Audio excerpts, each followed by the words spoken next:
बधाई हो शशि जी, अब तो तीनों बच्चों की शादी हो गई। 2 बेटा और 1 बेटी, सारी जिम्मेदारियों से मुक्त हो गए। आप देखते हैं सुलोचना जी, जिम्मेदारी से मुक्त हुई या जिम्मेदारी बढ़ेगी समय के साथ? अरे भाग्यवान, अब कौन सी जिम्मेदारी बढ़ेगी तुम्हारी? अब तो मेरे साथ 4 धाम की यात्रा पर चलो। पति सुभाष जी बोले, हाँ जी जरूर चलेंगे, बस एक बार पोते पोतियों का मुंह देख लूं। हाँ क्यों नहीं, ताकि उनकी जिम्मेदारी भी निभाओ। श्रीमती जी, जिम्मेदारियाँ कभी खत्म नहीं होंगी, बस हमें इनसे कभी कभार दूरी बनाकर खुद के लिए समय निकालना जरूरी है।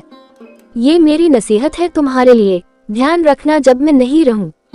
तभी शशि जी उनके मुंह पर हाथ रखकर बोली, शुभ शुभ, बोलिए जी, आप क्यों नहीं रहेंगे?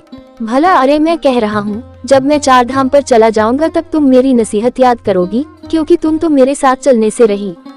छोड़िए जी, ये आपके मजाक करने की आदत किसी दिन जान ले लेगी मेरी। समय अपनी गति से चलता रहा और शशि जी की जिम्मेदारियां भी। दोनों बेटों की एक ही मंडप में शादी कराई थी, तो दोनों बहुएं एक साथ 4 महीनों के अंतर में खुशखबरी सुनाने वाली थी। अब तक तो वो खुद ही एक बहू थी, क्योंकि कुछ ही महीनों पहले उनकी सास का स्वर्गवास हुआ था और उनकी जिम्मेदारी भी उन्हीं पर थी। सोचा बहुएं आएंगी तो कुछ जिम्मेदारियां कम होंगी, पर बहू भी नौकरी वाली आ गई, जो अपने अपने पतियों के साथ शहर में रहती थी। यदा कदा ससुराल आती थी, वो भी मेहमान बनकर, जिनको घर के न सामान का पता न बर्तन भांडे का, बस काम के नाम पर सिर्फ आपा पूर्ति करती थी। बाकी सारी जिम्मेदारियां शशि जी और सुभाष जी पर थी, जो बेटे बहू के आने की तैयारियों में लगे रहते। बेटे बहू कभी शहर आने को बोलते तो 2-4 दिन रहकर वापस आ जाते, क्योंकि वहाँ उनका मन नहीं लगता था। पर अब बहुएं गर्भवती थी तो जाना जरूरी था। बड़ी बहू अपने मायके में डिलीवरी करवाना चाहती थी, क्योंकि वहाँ उसकी माँ संभालने वाली थी और उसकी नौकरी वहीं पर थी। जबकि छोटी बहू की माँ नहीं थी, तो उसकी जिम्मेदारी शशि जी पर थी, जिसका उन्होंने बखूबी निर्वाह किया और जल्दी ही वो एक पोते और पोती की दादी बन गई। बड़ी बहू तो अपने मायके में ही रच बस गई और बड़े बेटे ने भी अपना ट्रांसफर वहीं करवा लिया। शशि जी और सुभाष जी अपनी जिम्मेदारियों से भले ही मुक्त न हुए हों, पर बेटा बहू जरूर मुक्त हो गए। कभी कभार आते थे बस औपचारिकता निभाने। दोनों आपस में बतियाते थे। ना जाने कैसा जमाना आ गया है, बहू बेटे तो मस्ती में मस्त होकर रह रहे हैं और हम बूढ़े बुढ़िया अब भी इस उम्र में इनकी चाकरी कर रहे हैं। सोचा था बहू आने पर सेवा करेगी, पर यहाँ तो खुद ही उनकी सेवा में लगना पड़ रहा है।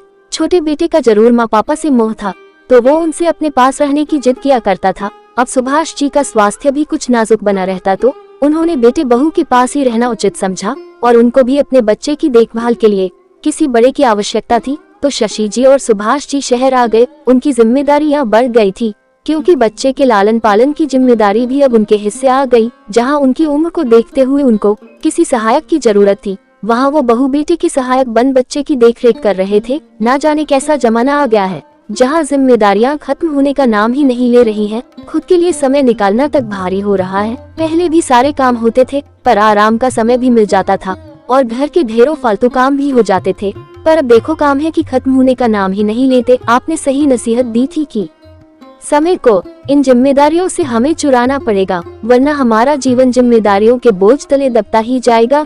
शशि जी दुखी होते हुए बोली, अरे इतना दुखी क्यों होती हो श्रीमती जी? इतनी चिंता क्यों लेती हो? इन जिम्मेदारियों की, गृहस्थ जीवन है तो जिम्मेदारियां भी होंगी ही, और हम जैसे लोग जो बच्चों की फिक्र में ही सारा जीवन लुटा देते हैं, उनके लिए जिम्मेदारियां आगे चलकर चिंता का विषय बन जाती है। इसलिए कहता हूँ, समय रहते इन जिम्मेदारियों से दूरी बना लो और बेटे बहू को भी अपनी जिम्मेदारियों का एहसास होने दो। उनको भी तो पता चले बच्चा पालना कितना मुश्किल है। और तुम मेरे साथ सुबह वॉक पर चला करो। अजी, आप भी कैसी बातें करते हो? उन पर क्या कोई कम जिम्मेदारी है? वो भी तो दिन रात ऑफिस के काम की जिम्मेदारियों में उलझे हुए हैं। मुझे तो लगता है आजकल कोई विरला ही होगा जो जिम्मेदारियों की चिंता से मुक्त होगा। बस हमारे अंशु, उनका पोता के अलावा देखो इसको कितना मस्त होकर खेल रहा है। अरे भाग्यवान, एक बार इसका स्कूल शुरू हो जाने दो, फिर देखो ये भी जिम्मेदार बन जाएगा। ये क्या कह रहे हैं जी आप? और क्या, सुबह जब वॉक पर जाता हूँ तो हर आयु वर्ग के लोगों को देखता हूँ और महसूस करता हूँ कि ना जाने कैसा जमाना आ गया है। जिसे देखो वो जिंदगी की आपाधापी में उलझा पड़ा है। आजकल की भागदौड़ भरी जिंदगी में कोई विरला ही होगा जो चैन की जिंदगी बसर कर रहा होगा। नहीं तो छोटे बच्चे से लेकर किशोर, युवा, वृद्धजन, सभी की लाइफ जिम्मेदारियां या यूं कहे कि चिंता से भरी हुई होती है, तो गलत नहीं होगा। बच्चों का बचपन भारी भारी स्कूल बैग और किताब कॉपियों ने छीन लिया। उनके खेलने कूदने मस्त रहने के दिनों में स्कूल के होमवर्क की जिम्मेदारी की चिंता सताने लगी। भारी भारी स्कूल बैग लेकर जाने से शारीरिक बोझ की चिंता सताने लगी। पोषक आहार नहीं लेने से सेहत की चिंता, और तो और स्क्रीन टाइम बढ़ने से चश्मे का नंबर बढ़ने की चिंता। बाप रे बाप, इतनी सी जान और इतना काम। किशोरों को देखो तो पढ़ाई में अव्वल आने की जिम्मेदारी तो कहीं करियर की जिम्मेदारी। युवाओं को अपनी शादी की चिंता, नौकरी की चिंता, और तो और एक अच्छे जीवन साथी की तलाश भी एक चिंता बन गई है। आजकल तो गृहस्थ जीवन तो चिंता का ही दूसरा नाम है शायद, क्योंकि जिम्मेदारियां बहुत होती है और जहां जिम्मेदारियां होंगी वहां चिंता होना स्वाभाविक है। बच्चों की चिंता, माँ बाप की चिंता, पति को पत्नी की चिंता, पत्नी को पति की चिंता, घर चलाने की चिंता, आमदनी बढ़ाने की चिंता, खर्चे घटाने की चिंता, प्रमोशन की चिंता। जिसको देखो वो बस टेंशन में ही नजर आता है। हम जैसे बूढ़े लोगों के लिए अपने बुढ़ापा में अपने सहारे की चिंता, बीमारियों की चिंता, बहू बेटे की चिंता, पेंशन की चिंता, डायबिटीज की, बीपी की, थायराइड की, कोलेस्ट्रॉल की गोली ली या नहीं ये भी एक चिंता। ये सब बीमारियां होने की जड़ भी है ये चिंता। ये चिंताएं कभी पीछा छोड़ेगी या नहीं समझ नहीं आता। जीवन की कौन सी अवस्था है जिसमें कोई चिंता नहीं है, सिवाय शिशु अवस्था के। व्यक्ति की समझदारी शुरू होने के साथ ही उसकी जिम्मेदारियां बढ़ जाती है और चिंताएं भी शुरू हो जाती हैं, जिनसे पीछा छुड़ाने के लिए शायद अगले जन्म का इंतजार करना पड़े या अपने जीने का ढंग बदलना पड़े। सुभाष जी बोले ही जा रहे थे, तभी पीछे से आवाज आई, मुझे लगता है पापा अपने जीने का ढंग ही बदलना पड़ेगा। अचानक अपने बेटे की आवाज सुनकर दोनों चौंक पड़े और बोले, बेटा तू कब आया? पता ही नहीं चला। हाँ, आप दोनों अपनी चिंताओं में इतने डूबे थे कि मैं कब से आपकी बातें सुन रहा हूँ। आपको पता ही नहीं चला। असल में मैं ऑफिस के कुछ काम से कागज लेने घर आया तो आपकी बातें सुनी और अपनी गलती का एहसास भी हुआ कि मैंने और बरखा ने अपनी जिम्मेदारियां आप पर डाल रखी हैं, जो उचित नहीं है। जिस उम्र में हमें आपकी सेवा करनी चाहिए वहाँ आप हमारी सेवा में लगे हुए हो। अरे बेटा ऐसा नहीं है, तेरे पापा तो ऐसे ही। शशि जी बोली, नहीं माँ, पापा ठीक नसीहत दे रहे हैं।